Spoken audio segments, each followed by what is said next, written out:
Eu quero agradecer a vocês por estarem aqui, agradecer ao Marcelo por esse delicioso convite de fazer uma exposição. Exposição para mim nunca é simplesmente colocar coisas na parede ou botar coisas no espaço. É construir uma poética, fazer uma relação, estabelecer uma relação entre as partes e fazer com que a exposição funcione como se fosse, digamos assim, uma música de câmera. Uma música em que você, se relacionar as coisas entre si, vai encontrar um significado, eu diria até além das obras, porque a soma das coisas é uma coisa muito importante. Eu costumo até dizer que eu faço dois tipos de trabalho. O que representa os trabalhos em si, cada um, e o que é a relação entre eles. Essa relação entre os trabalhos é tão importante para mim quanto os próprios trabalhos. Isto é, aquilo que nós não estamos vendo, mas estamos sentindo, também é uma questão muito importante. O outro aspecto que eu queria falar com vocês é que, quando um artista fala sobre sua própria obra, na realidade ele não é a pessoa que fez a obra. É uma pessoa que está falando sobre uma obra que já está feita. E eu sempre me pareceu que isso é sempre muito estranho. Por quê? Porque ao utilizar e ao fazer as obras, eu uso vários materiais que não têm nenhuma relação com a ideia de fala. São espaço, ritmo, superfície, transparência. São vários aspectos em que eu estou trabalhando quando eu faço o trabalho, que quando chega na fala, todos esses aspectos ficam estranhos. Então, a fala ela passa a ser uma espécie de uma falsa tradução do que eu fiz, né? E eu, de certa forma, me recuso a ser um tradutor do meu próprio trabalho, porque eu acredito que é com as matérias que eu preferi escolher, com as matérias com as quais eu trabalhei, é aí que o trabalho fala. Sempre me parece que, na realidade, não sou eu que falo sobre trabalho, é o trabalho que fala sobre mim. É uma inversão muito,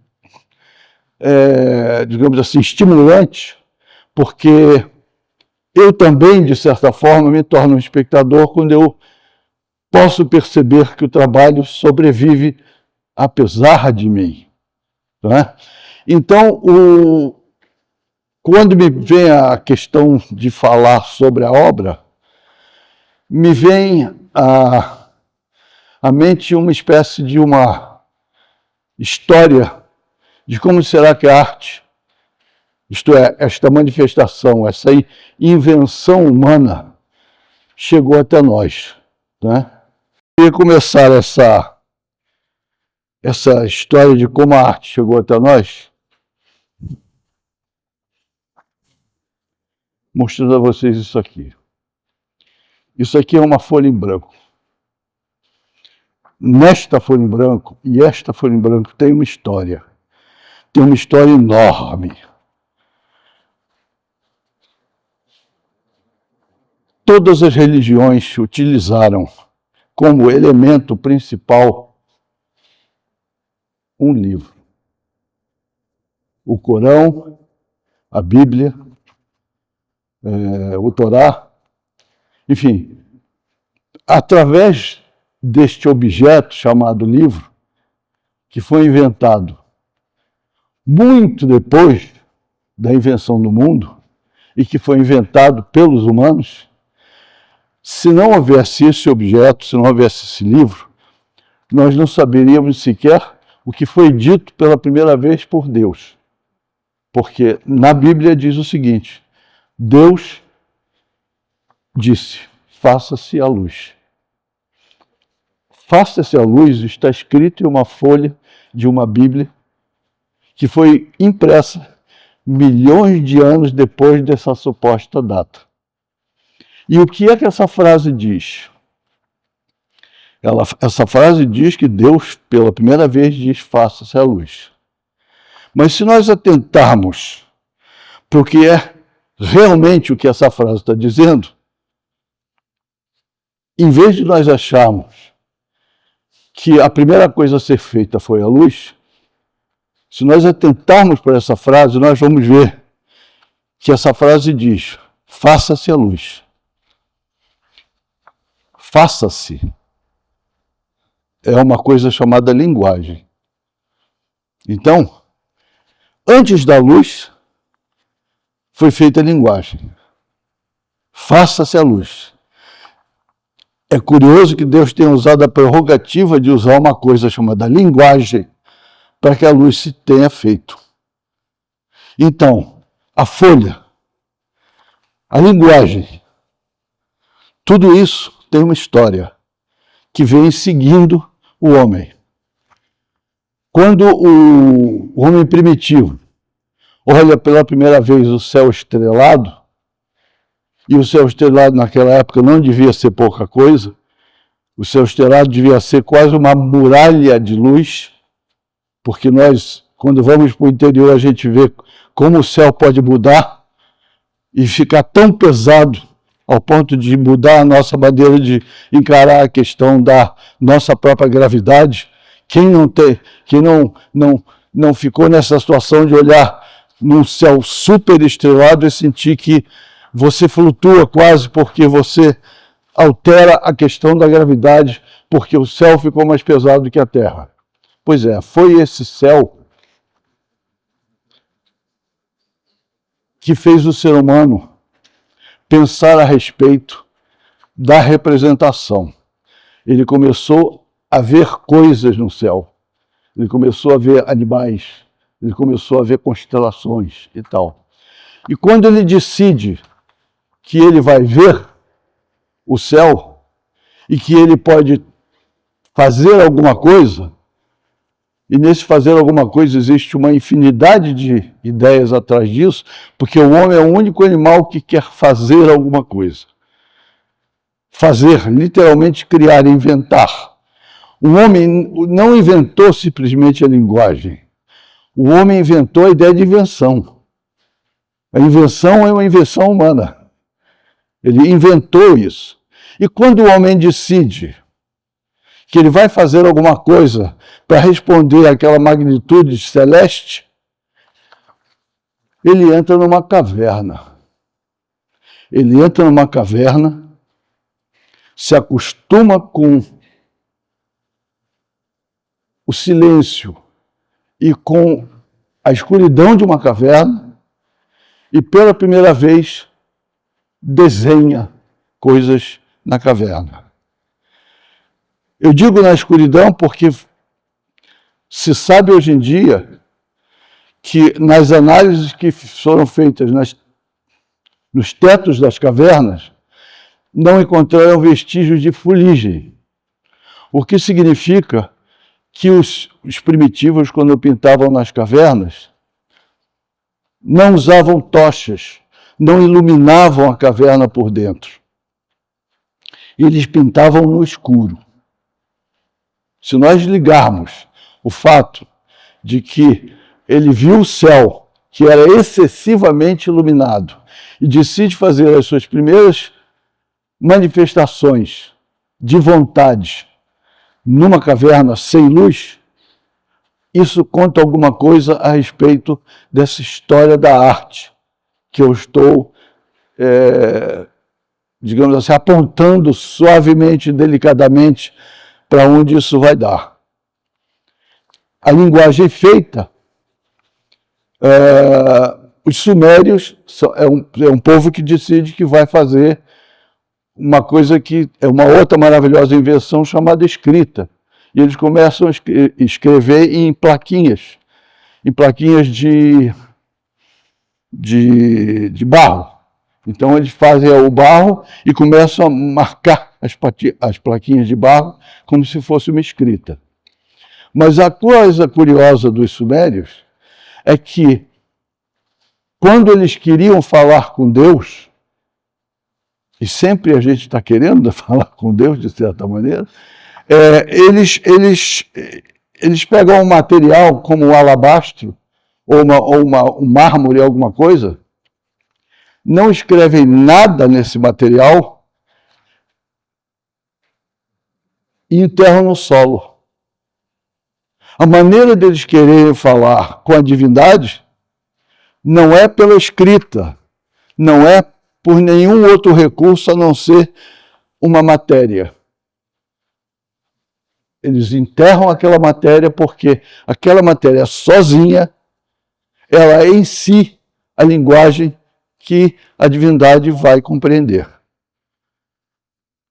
Eu vou por alguns séculos aí para a gente adiantar um pouco a coisa, mas a ideia de que uma pessoa, um homem de Neandertal tenha feito os desenhos numa caverna e um outro homem entre nessa caverna, olhe para todas aquelas imagens, e aquilo é bem sofisticado.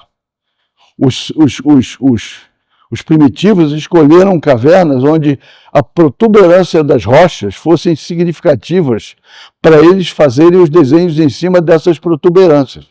Então há uma escolha anterior a simplesmente de entrar numa caverna e ir pintando. Não. Eles querem saber dos relevos, eles querem saber da significação, e quando eles acham que eles encontraram uma maneira de se expressar como pessoas, eles começam a desenhar coisas que não são bisões, nem animais, nada. Eles começam a desenhar quadrados. E é curioso que a gente pense o que significaria um quadrado, uma linha reta, naquela época, ou naquele momento, diria, né? Então, olha só que coisa interessante. Dos bisões, eles começam a desenhar formas abstratas. E quando eles percebem que eles estão conseguindo encontrar alguma autonomia, eles assinam aquelas obras. E como é que eles assinam aquelas obras?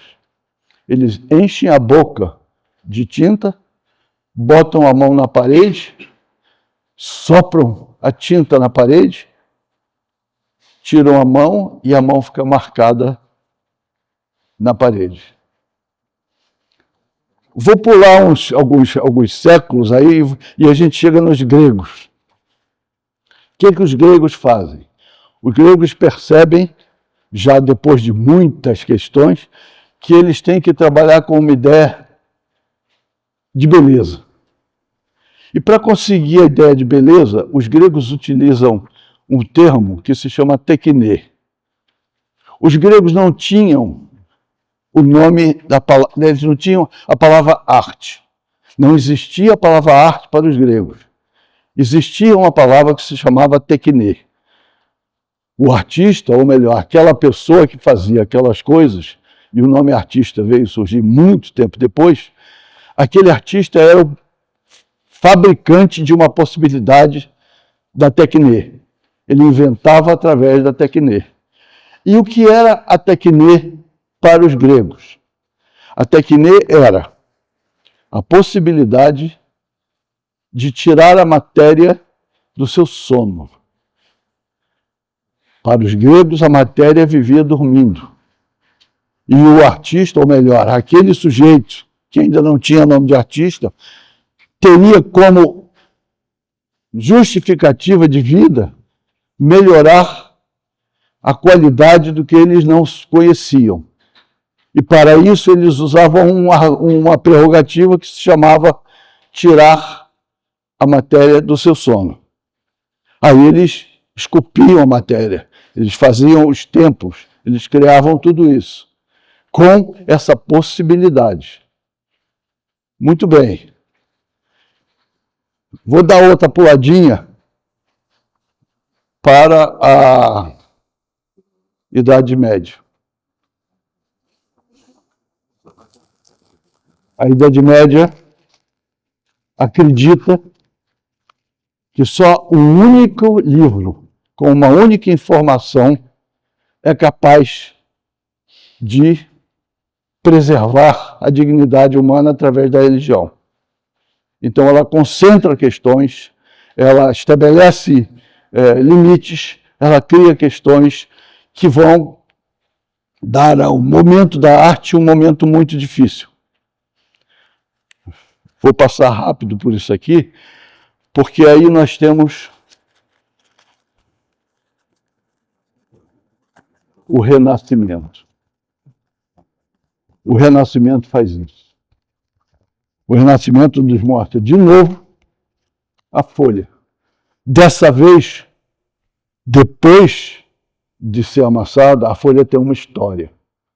A folha conta alguma coisa. A folha nos diz que a partir daí a gente pode construir alguma coisa, porque ela já nos diz, pela sua característica, pelo que ela já tem como história, que essa história nunca acabará, que essa história continuará.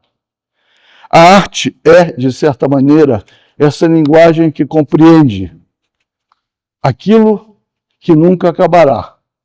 A arte é a possibilidade que nós temos de conseguir estabelecer com o desconhecido, isto é, com o que nós não sabemos, uma relação de profundo compartilhamento desse desconhecido, né? A arte é a única coisa inventada pelo ser humano que pode pensar de si mesma. É a única linguagem que produz mais linguagem. Ela pensa a questão do fato de ser uma linguagem. É aí, nesse momento, em que a arte adquire essa autonomia, que a gente começa a viver. Nós somos pessoas que vivemos através da possibilidade de entender nessa arte uma capacidade possível de melhorar a qualidade até mesmo do desconhecido. É nesse momento que nós estamos vivendo. Talvez numa outra folha que se soma a essa toda arrebentada, mas que conta uma história e que está preservada de certa forma. E se a gente acrescenta a essa folha uma outra folha branca aqui em cima, que será amassada e construída uma outra folha branca, é essa dinâmica constante que faz a arte ser possível como linguagem. E como disse um filósofo, há 150 anos atrás, nós temos a arte para nos libertar da verdade.